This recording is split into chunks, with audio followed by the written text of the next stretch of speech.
Halo, assalamualaikum warahmatullahi wabarakatuh. Welcome back to my channel. Jumpa lagi dengan saya Wahyu Perdana di YouTube channel saya di Wahyu Perdana. Jadi hari ini saya kedatangan tamu spesial. Nah, dia adalah ya Allah, salah satu ahbab, tapi dia punya cerita masa lalu yang jauh dari benar-benar yang pernah kita bayangkan, tidak pernah kita bayangkan saat ini. Jadi dia adalah seorang waria, dan dia warianya Makassar, dan dia sempat ikut acara di fashion show di Jakarta, dan sempat hampir berangkat mewakili Indonesia di Thailand. Dan di samping saya adalah ini dia. Halo, assalamualaikum. Waalaikumsalam. Iya, luar biasa ya. Kenal dulu dong nama saya tentunya. Iya, betul. Nama saya Muhammad Muslimin. Iya, Kalau di rumah saya tuh nama ada 3 ya. iya, Ada Muslimin, iya. terus ada Abi, dan ada Mary. Mary. Kira Mary? Mary itu masa lalu ya. Iya. Bagaimana perasaan Mary saat menjadi seorang waria? Apakah biasa saja, atau misalnya merasa bersalah, atau bagaimana? Kalau sekarang nama saya Miming ya, bukan Mary. Mary itu masa lalu. Berbicara mengenai Mary, pro dan kontra, ada yang menerima, ada yang tidak menerima. Dulu saya tidak pernah merasakan. Dulu saya menjadi seorang waria bukan dibuat-buat, tetapi itu memang pemberian dari Allah Subhanahu wa Ta'ala. Dimana di saat saya menjadi seorang waria, eh, banyak hal, dan banyak prestasi yang saya dapatkan. Salah satunya adalah pernah menjadi Miss Waria Indonesia, pernah menjadi ratu kecantikan se-Indonesia, dan pernah menang festival Waria Cantik Peduli X dan narkoba se-Indonesia Timur. Oke guys, kita akan mengundi siapa mendapatkan giveaway dari saya. Semoga beruntung ya. Ya, pemenangnya adalah Kak Ompi. Selamat Kak Ompi atas giveaway dari saya. Semoga berkah Kak ya. Thank you. Dan orang tua ketika mengetahui bahwa Mimin ini adalah seorang waria, atau perasaan keluarga, teman, sahabat yang dekat dengan Mary, apa yang perasaannya? Kan pasti ada sanksi sosial yang Mary harus dapatkan. Soal perasaan saya nggak tahu gimana orang tua dan teman saya mengenai perasaan, tapi yang saya tahu bagaimana tanggapannya tentang adanya saya di tengah-tengah keluarga dan tengah-tengah teman, yang dimana saya menjadi seorang waria. Tentu saja keluarga saya nggak menginginkan. Kenapa seperti itu? Bertolak belakang dengan seorang waria.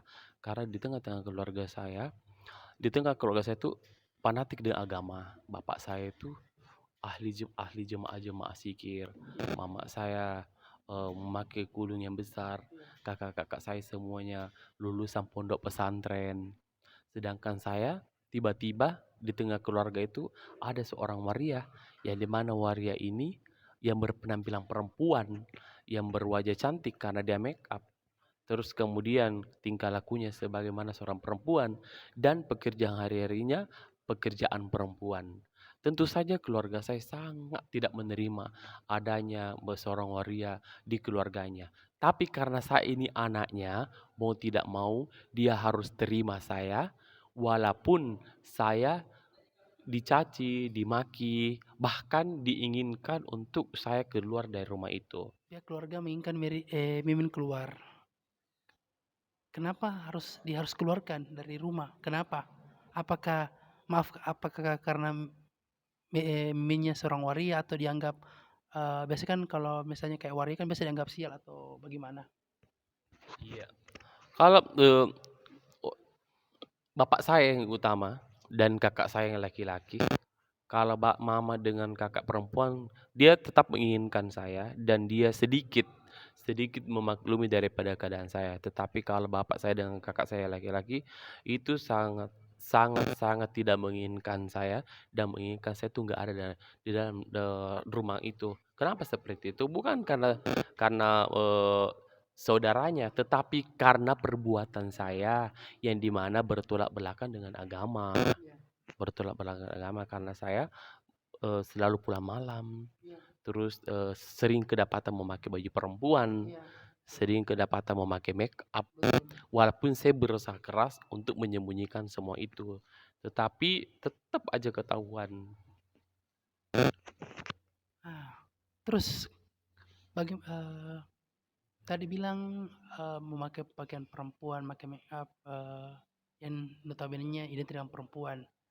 Dan misalnya seperti ini, ketika, Mimin lagi misalnya lagi di jalan atau mungkin Mimin lagi di mall atau lagi di mana, di pasar, Mimin seketika ketemu sama ketemu orang tua, ketemu sahabat. Apa yang Mimi rasakan? Apakah biasa saja ketika memakai pakaian perempuan atau merasa, eee, panik atau misalnya, Miminnya menghindar atau bagaimana?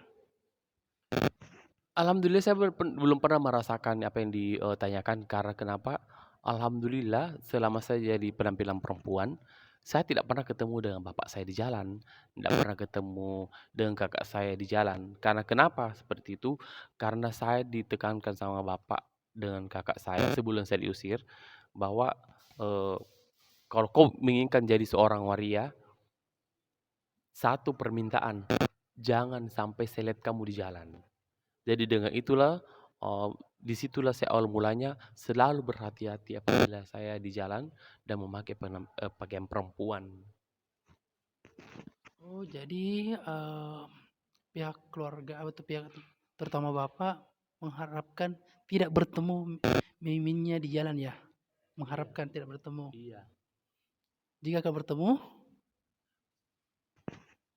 Dia hanya mengatakan, "Jangan, kalau kau menginginkan jadi seorang waria, maka jangan sampai kita ketemu di jalan apabila kamu dalam menggunakan, pakaian perempuan." Saya nggak tahu dia mau ngapain saya nggak tahu dia mau ngapain. terus begini, setelah, melewati perjalanan menjadi seorang waria ya, di mana Mimin sadar bahwa bahwa jalan ini adalah jalan yang salah? Di mana Mimin sadar bahwa jalan ini adalah jalan yang salah? Kalau menurut saya, menjadi seorang waria itu bukan jalan yang salah ya. Karena ada di dalam sebuah hadis dikatakan bahwa sesungguhnya Allah tidak memandang wajah dan rupa kita, tetapi Allah pandanglah amal dan perbuatan kita. Cuma yang salahnya, saya tidak melaksanakan perintah Allah. Iya, Salahnya saya menyalahi kodrat. iya. Seperti misalnya saya memakai pakaian perempuan, di mana saya ini seorang laki-laki. Iya. Terus kemudian saya tiap malam begadang, tiap malam pulang tengah malam. Hal yang seperti itulah yang membuat bapak dan kakak saya itu marah. Seandainya walaupun saya ini masih tetap mukanya cantik, tetapi saya melaksanakan perintah Allah Subhanahu wa taala bagaimana yang sudah dicontohkan Rasulullah, saya yakin bapak saya pasti akan menerima saya gitu. Ah, terus ini terus ini, awalnya hijrah Mary itu bagaimana ceritanya? Awalnya hijrah dan bisa sampai saat sekarang? Alhamdulillah waktu itu saya ikut Miss Waria Indonesia, di mana di saat itu saya menjadi runner up 2 Miss Waria Indonesia. Jadi 2 perwakilan Indonesia yang akan mengikuti Ratu Kecantikan Sedunia, di mana waktu itu yang menjadi tuan rumah negara Thailand. Terus kemudian saya salah satunya. Jadi sebelum saya berangkat ke Thailand, maka Yayasan Putri Waria Kecantikan se-Indonesia disuruh saya pulang ke kampung untuk buat pembekalan. Pembekalan apa? Pembekalan busana nasional kostum yang berasal dari daerahnya masing-masing. Terus kemudian sebelum saya berangkat ke Jakarta, ke Thailand, maka datanglah 3 pemuda, di mana pemuda ini berjenggot, terus pakai jubah warna putih, pakai surban. Tubuhnya itu wangi banget, wangi banget. Dan orang itu kenal saya, Mary. Bahkan dia tahu saya ini diutus Ratu Kecantikan sedunia. Jadi di mana saat itu dia datang ke salon, lalu dia langsung memeluk saya, gitu, dengan ucapan, dia memberikan selamat, "Mer, selamat ya, kamu ini, menjadi duta, wakil dari, Indonesia ke dunia." Eee, Terus dia tanya, "Terus Mary kenapa pulang?" "Saya mau pulang pembekalan untuk buat busana kostum." Terus saya tanya balik, "Kamu sendiri mau ngapain ke sini?" Terus dia tanya, "Saya juga mau ajak Mary, mau ke mana? Mau ajak kamu pembekalan, pembekalan apa?" "Pembekalan menuju akhirat." Di situlah membuat saya terkesan dan, eee, 4 hari Kamis, 3 hari saya nggak bisa tidur mengingat kata-kata itu, pembekalan menuju akhirat. Tadi Mary bilang, eee, ada dapat pembekalan ya, pembekalan akhirat, Iya. tidak bisa tidur. Bagaimana berarti Mary kepikiran saat itu? Iya.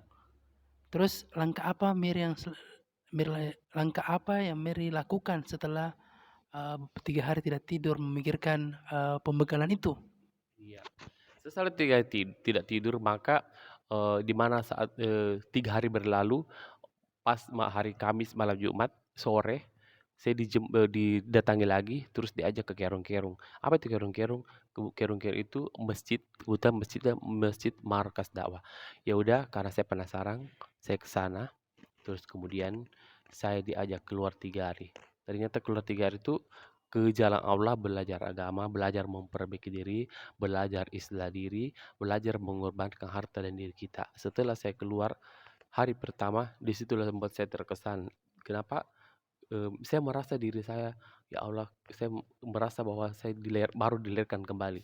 2 hari kemudian saya merasa, oh seperti ini kehidupan manusia apabila kita beragama Islam. 3 hari kemudian, oh seperti inilah sebenarnya manusia, yang dimana manusia itu diperintahkan oleh Allah, yang dicontohkan Rasulullah untuk berpikir bagaimana tuh diri kita, kakak kita, keluarga kita, tangga kita bebas dari asap Allah Subhanahu wa taala. Itulah yang membuat saya kepikiran dan alhamdulillah setelah saya hijrah keluar 3 hari, maka dengan sendirinya Allah langsung mengubah. Saya pulang ke rumah sesudah 3 hari, saya motong rambut, menumbuhkan daripada alis, membuang semua, penampilan yang saya gunakan, yang di mana penampilan itu penampilan yang sebenarnya yang tidak disukai oleh Allah. Tidak disukai Allah karena penampilan perempuan. Terus kemudian pergaulan saya hindari, tetapi saya tidak, membenci teman saya, justru saya dekating. Supaya kenapa? Supaya saya menjadi sebab hidayah kepada teman-teman saya. Dan alhamdulillah setelah saya, keluar 3 hari, maka, saya sudah mulai mendekat kepada Allah Subhanahu wa taala dan akhirnya, saya sudah berubah seperti ini dan saya pulang ke rumah, orang tua saya menerima dengan penuh senyuman. Allahu Akbar. Jadi perjalanan Mary itu mendapatkan hidayah dari Allah Subhanahu wa taala itu sangat panjang. Setelah itu, Mary kan, setelah Mary berhijrah, pasti kan ada yang suka tidak suka kan? Otomatis ada juga tidak suka. Pernah tidak, teman-teman Mary, maaf teman-teman warnya Mary datang ke rumah? Kan pasti Mary otomatis kan, pasti jarang kumpul lagi sama mereka. Sebabnya Mary pasti lebih banyak menyibukkan tentang agama. Otomatis kan teman-teman Mary pasti ada yang mencari Mary ke rumah. Dan di sisi lain pasti ada yang, menggunjing Mary atau membuli Mary bahwa, "Kok Mary sudah jarang lagi ya?" Pasti kan ada-ada saja, berita-berita yang tidak enak sampai ke telinganya Mary. Apakah pernah terjadi, dengan Mary? Iya, pernah terjadi, bahkan sering terjadi, bahkan sampai sekarang pun masih terjadi. Teman-teman komunitas Waria dulu tuh mulai menghindari dengan saya. Karena kenapa dia menghindar? Akhlaknya beda dengan dulu. Dulu setiap ketemu dengan teman-teman, yang dibahas mengenai apa, "Entar malam kita mau kemana, pakai baju apa, ke mall mana, diskotik mana." Eee, Setelah saya hijrah, setiap ketemu dengan teman-teman waria, saya nggak pernah bicara seperti itu. Apa yang saya bicarakan? Mentaskil, mengajak dia ke masjid, mengajak dia untuk memperbaiki diri, mengajak dia untuk berubah daripada penampilan, mengajak dia berubah daripada akhlak. Asbab dari perkataan seperti itu, maka satu persatu teman saya tuh menghindari saya semuanya. Tetapi karena saya tidak pernah, berputus asa, tetap saya mendatangi teman-teman saya walaupun saya dibenci, dan alhamdulillah sudah ada beberapa orang yang ikut dalam dakwah ini, sehingga apa yang terjadi, yang ikut dalam dakwah ini juga menjadi asbab hidayah seluruh alam. Dan bukan cuma itu, saya pernah gerak jalan kaki, berdakwah di daerah Indramayu, daerah Jawa, ya. Alhamdulillah asbab daripada saya di sana, maka ada 400 komunitas G dan Waria ikut dalam usaha dakwah, semuanya telah bertobat kepada Allah Subhanahu wa taala. Jadi saat gerak itu ada 400 orang yang G Waria yang tertaskil, yang ikut tuh. Eh, Mereka ikut 3 hari juga atau gimana? Semuanya kami buat JOR. Apa itu JOR? JOR itu pertemuan. Di mana dalam pertemuan itu ada hikmatan, hikmat itu pelayanan, masak, dan ada bayang apa itu bayang ceramah agama dan tanya jawab. Setelah semuanya kelar, maka semuanya ikut 3 hari sebanyak 400 orang kurang lebih. Tetapi enggak sekaligus 400 orang. Tak selesai 3 hari, maka 3 hari lagi ikut 10 orang, 20 orang. Dan begitu seterusnya sampai keluar 400 orang. Masya Allah, jadi asbab pengorbanan Mary gerak di Indramayu banyak komunitas gay dan waria sebanyak 400 orang banyak ikut bergabung di jamaah ini. Dan alhamdulillah jemaah yang tertaskil itu sangat luar biasa. Dan mereka saat ini mereka istiqomah ya. Ya alhamdulillah, ini, terakhir saya ketemu sama Suro itu ketua dakwah yang ada di Indramayu sana, di Jakarta. Alhamdulillah, ada yang sudah hijrah, ada yang sudah menikah. Kalau soal istiqomah mereka nggak tahu karena kan 400 orang begitu banyak. Tapi setahunya sudah ada yang hijrah, sudah ada yang pulang kampung. Tapi alhamdulillah, setelah dia keluar 3 hari maka mereka semua berubah penampilan, yang tadinya rambutnya segini dirubah menjadi segini. Tadinya pakai BH, sekarang sudah tidak pakai. Tadinya pakai baju perempuan, sekarang sudah tidak jadi perempuan. Masya Allah, atas asbab dakwah ini banyak yang tertaskil dan banyak berhijrah, alhamdulillah atas pertolongan Allah Subhanahu wa taala. Dan pertanyaan terakhir Mary. Sekarang aktivitasnya apa? Tetap saya menjalankan aktivitas dunia. Saya tetap kerja salon, bahkan saya pun juga nyanyi. Tapi kalau pekerjaan utama adalah dakwah, mengajak manusia sama-sama taat kepada Allah Subhanahu wa taala. Karena Rasulullah sudah memerintahkan haram meninggalkan pekerjaan. Dulu saya waktu pertama awal ikut daripada hijrah, ikut daripada dakwah, semuanya saya tinggalkan. Tapi setelah saya diberi kearahan kepada ulama-ulama, maulana-maulana yang lebih mengetahui tentang al-hadis, maka dilarang untuk meninggalkan pekerjaan. Katanya, kalau saya meninggalkan pekerjaan salon atau nyanyi, siapa yang taskil, siapa yang mengajak seorang penyanyi, siapa yang ajak orang salon. Maka dari itu, saya tetap kerja, saya kerja mencari uang untuk akhirat. Jadi pekerjaan dunia masih tetap dilakukan, tapi sempat berhenti. Tapi akhirnya kembali lagi ya ke pekerjaannya. Iya. Ya. Jadi sahabatku, itulah tadi Karkusari dari Mary. Karkusari itu adalah berita, informasi atau kesan ya. Iya. Karkusari yang Mary lakukan yang dulu Mary adalah seorang waria dan akhirnya sekarang penampilan seperti ini menjadi seorang laki-laki pada seutuhnya. Dan pesan saya sahabatku, meskipun kalian adalah masa lalu kalian adalah seburuk apapun, bahwa percayalah masa depan ada yang lebih baik dan hidayah pasti akan datang jika kalian ingin mencarinya. Dan ketika hidayah itu datang, maka peganglah erat-erat bahwa jangan pernah melepas nama hidayah. Hidayah ini dan hidayah inilah akan menghantar kalian berjumpa dengan Allah Subhanahu wa taala. Silakan. Oh iya, alhamdulillah saya juga punya pesan-pesan terakhir.